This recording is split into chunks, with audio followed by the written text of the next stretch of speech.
జగపతి గారు ఎప్పుడు డిప్రెషన్లోకి వెళ్ళిపోలేదా తన లైఫ్లో? వెళ్ళానండి. డెఫినెట్గా ఒక అంటే టోటల్ కెరియర్లో ఒక ఫోర్ టైమ్స్ అయి ఉండొచ్చు. ఓకే. ఫస్ట్ ఒక ప్రొడ్యూసరు వీడు పనికిరాడు యాక్టర్ కింద అన్నప్పుడు ఒకటి, న్యాచురలీ నా వల్ల ఆస్తులు అమ్ముకోవాల్సి వచ్చింది నాన్నగారు, దట్ ఈస్ వన్. అది కూడా యాక్చువల్లీ నిజం చెప్పాలంటే ఎక్కువ ఫీల్ అవ్వాలి, అదేంటో ఫ్లోలో అట్లా అయిపోయింది. జనరల్గా నేను ఫ్లోలో తీసుకుంటాను, నేను టైం నమ్ముతాను, అది పద్ధతిలో తీసుకెళ్తుంది, ఏదైనా టైం అంటాను. ఇప్పుడు గుడ్ టైం రన్నింగ్, అందుకని బాగున్నాయి నా సినిమాలు. ఓకే. సో బ్యాడ్ టైం అప్పుడు బ్యాడ్ టైం రన్నింగ్, ఆ బ్యాడ్ టైం కూడా బ్యాడ్ టైం వస్తుంది, అది అప్పుడు బాగుంది, గుడ్ టైం వస్తుంది. ఓకే, ఇదే పొజిషన్లో నేను ఉండను, నేను వెళ్తాను ఇంకోటి వస్తాడు. సో ఇవన్నీ ఇక నడుస్తూనే ఉంటాయి లైఫ్లో, అన్నీ సీరియస్గా తీసుకుంటే కుదరదు. ఎప్పుడు ఐ ఫెల్ బ్యాడ్, టోటల్గా నేను బ్యాంక్రప్ట్ అయిపోయి అసలు ఏంటి నేను ఆస్తి మిగల్చలేదు ఎవరికి, అసలు ఎలా బతకాలి అనే పద్ధతిలో ఉన్నప్పుడు లాస్ట్ ఫ్యూ డేస్ 2011-2012 పీరియడ్లో I was in a very bad state of depression. In the sense అంత డిప్రెషన్ అంటే అందరికీ తెలిసేలా అంత డిప్రెషన్లో లేకపోతే ఇంకోటి కాదు, I use to feel bad అంతే. ఓకే. ఓకే. అంటే అంటే మనము మనుషులు పోయాక వాళ్ళ వాల్యూస్ తెలుస్తాయి కదా, వాళ్ళ వాల్యూ తెలుస్తుంది. అంటే వాళ్ళు ఉన్నప్పుడు ఇది చేస్తే బాగుండు, అది చేస్తే బాగుండు అని అనిపిస్తుంటుంది. ఫైనల్గా అప్పుడు చనిపోయాక రియలైజ్ అవుతుంటాం. అలా నాన్నగారి విషయంలో ఏమైనా రిగ్రెట్స్ ఉన్నాయా మీకు? ఫస్ట్ ఆఫ్ ఆల్ అండి, నాన్నగారితో ఇంటరాక్షన్ చాలా తక్కువ, వెరీ ఫ్రాంక్లీ. కాదు, మేము ఆయన బిజీగా విపరీతంగా బిజీగా ఉండేవారు, హార్డ్లీ ఎనీ ఇంటరాక్షన్ ఆయనతో, నెంబర్ వన్. అండ్ దెన్ ఆయన రిటైర్ అయిపోయిన తర్వాత నేను బిజీ అయ్యాను. సో అట్లా రెండు రకాలుగా జరిగింది.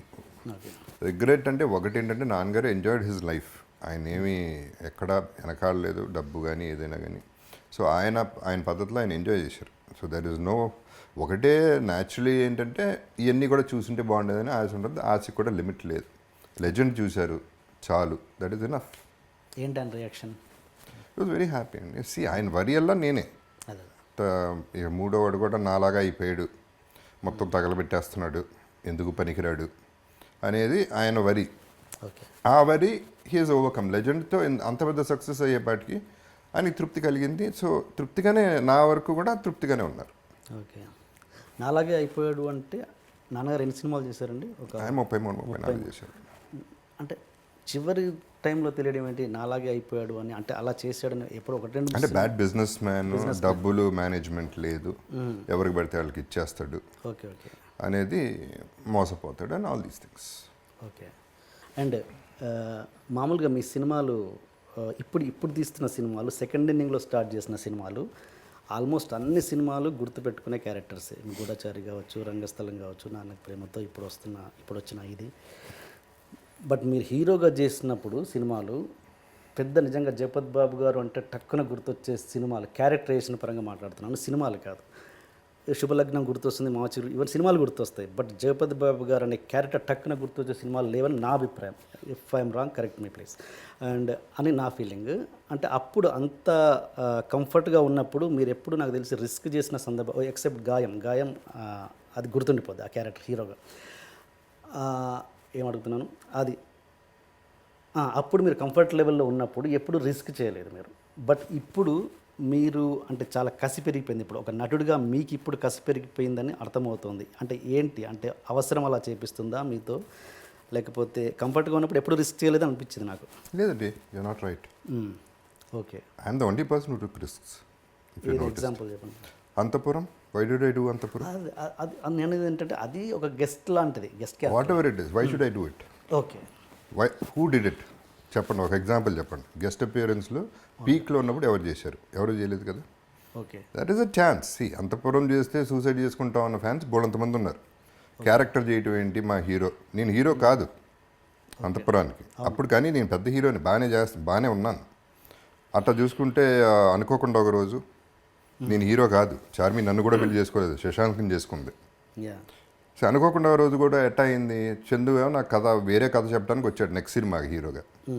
నేను ఈ కథ ఏంటని అడిగా, ఇది చెప్పాడు, నాకు ఇది బాగుందన్న, ఇది క్యారెక్టర్ అండి, మీకు క్యారెక్టర్ చేస్తారు. నేను క్యారెక్టరో ఇంకోటో కాదు, నేను చేస్తాను. ఇద్దరు హీరోయిన్లతో స్టార్ట్ చేసింది శోభన్ గారి తర్వాత నేనే. మల్టీ స్టార్ స్టార్ట్ చేసింది నేనే. ఎవరితోనైనా చేయడానికి రెడీగా నేను నాగార్జునతో చేశాను, ఇంకెవరెవరు కోర్స్ పెద్ద పెద్ద నాగేశ్వరరావు వాళ్ళందరూ పక్కన పెడితే కూడా ఆ ఛాన్స్ కూడా తీసుకున్నాను. ఓకే. ఇప్పుడు కూడా ఇప్పుడు ఇంత బాగున్నప్పుడు కూడా వెబ్ సిరీస్ చేశాను. అది ఎంత పెద్ద హిట్ అది ఫ్లాప్ పక్కన పెట్టండి, అది ఇంపార్టెంట్ కదా, అది బాగానే ఆడింది. But again I wanted to take a chance. I always like to bend the rules and break them కూడా వీలైతే I want to break the rules. Okay. So I always took a chance. Life is a gamble and that's why I'm a gambler. Life the takes దాని పద్ధతిలో అది తీసుకెళ్తూ ఉంటుంది, మన పద్ధతిలో మనం వెళ్ళిపోతూ ఉంటాం అంతే. అది తీసుకెళ్లే పద్ధతిలో వెళ్ళిపోతూ ఉంటాం. మంచివాడు ఎప్పుడు బౌన్స్ బ్యాక్ అవుతాడన్నది మీరు నమ్ముతారా? కర్మ సిద్ధాంతాన్ని ఎలాంటి నమ్ముతారా? ఐ డోంట్ నో అండి, నా కర్మ అనేది నేను పెద్దగా నమ్మను. మంచిగా ఉండాలి, ఉంటే ఫస్ట్ మనకు మనశ్శాంతిగా ఉంటుందండి మంచిగా ఉంటే. పాయింట్ నెంబర్ 1 ఏంటంటే me myself I'm very selfish like everybody else. Selfish అంటే ఎట్లా? ఎవరు సెల్ఫిష్ కాదండి. మీరు ఒక్క సెంటెన్స్ చెప్పండి, లేకుండా ఒక్క సెంటెన్స్ చెప్పండి. అంటే సెల్ఫిష్ మీన్స్ ఒకటికి అన్యాయం చేయకుండా బతికితే చాలు. అదే సెల్ఫిష్నెస్. ఎందుకు? నా పీస్ ఆఫ్ మైండ్ కోసం. ఎందుకు చేస్తున్నారు అది? నా పీస్ ఆఫ్ మైండ్ కోసం. అలాంటి ప్రతి దాంట్లో సెల్ఫిష్నెస్ ఉంది. ఎగ్జాక్ట్లీ. ఇప్పుడు అందుకనేనండి అతను జనరాసిటీ 100 కోట్లు ఇచ్చాడు అతనికి అంటే అతను నా ప్రకారం గొప్పడు కదా, ఈజ్ ఆల్సో సెల్ఫిష్. అతనికి ఒక సాటిస్ఫాక్షన్. అండ్ పైగా ఇవ్వటంలో ఉన్న ఈజీనెస్ పుచ్చుకోవటంలో ఉండదండి. ఇవ్వడం చాలా ఈజీ, పుచ్చుకోవడం చాలా కష్టం. ఎందుకంటే ఇవ్వటం అంటే ఇటు తీసి మనం ఇచ్చేయచ్చు, పుచ్చుకోవడం అంటే ప్లీజ్ ప్లీజ్ అనాలి. ఆడిస్తాడో లేదో తెలియదు. ఇవన్నీ there are so many things to it. So నేను I believe in peace of mind. ఇప్పుడు షార్ట్ టైం గబుక్కనే ఎవరి మీద నడిచాను అనుకోండి, నేనే బాధపడతాను రోజంతా. ఆరవపోతే బెటరు, కొంచెం కొంచెం ఓర్చుకుంటే సరిపోతుంది, అది పాస్ అయిపోతుంది.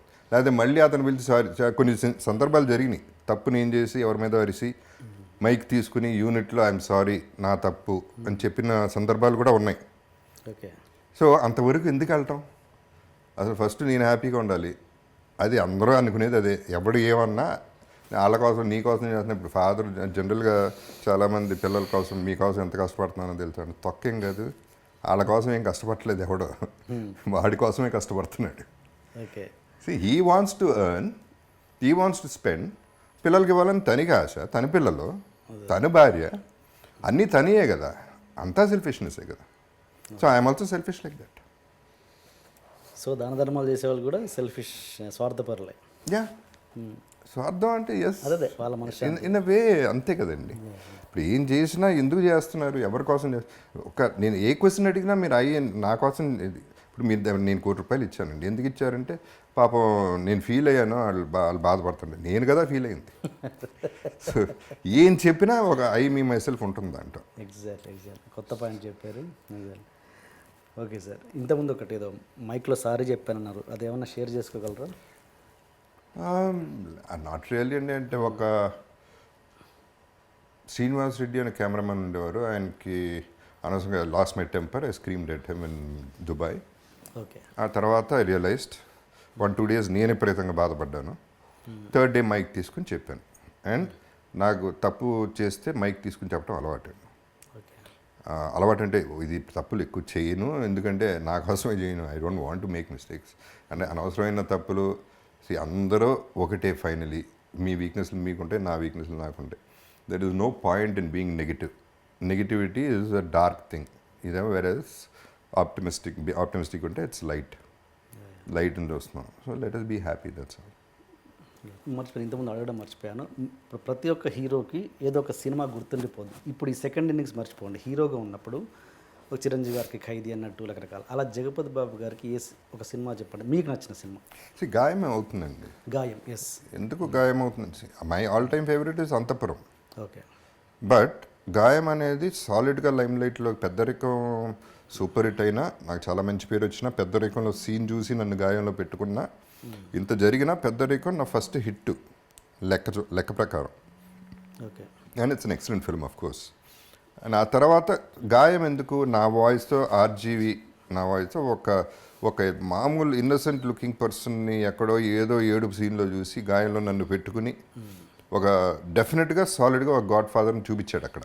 ఎస్. ఆ ఇమేజ్ ఎప్పటికీ గుర్తుండిపోయే image. That is why I would say Gaayam. అటు చూస్తే మళ్ళీ లెక్క పెడితే శుభలగ్నం, అటు చూస్తే ఎటు చూసినా, బట్ స్టిల్ గాయం would stand out. And Antahpuram is my favourite అండి, బికాస్ అంతఃపురం నేనే రిపీట్ చేయలేను. యా ఆ పర్ఫార్మెన్స్ చాలా కష్టం చేయటం. ఓకే ఇట్ హ్యాపెన్, అది జరిగింది అంతే. Okay okay.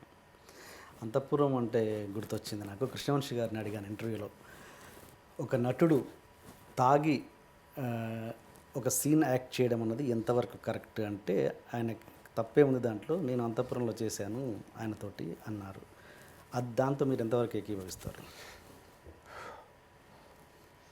చేసేసాం అంటే ప్రతి సీన్లో ప్రతిరోజు చేసిన పని కాదండి. అదే ఆ షాట్లో ప్రతి షాట్కి టెక్లా ఇచ్చేవాను నేను. See, ఇప్పుడు తాగి అంటే I won't say it's 100% right.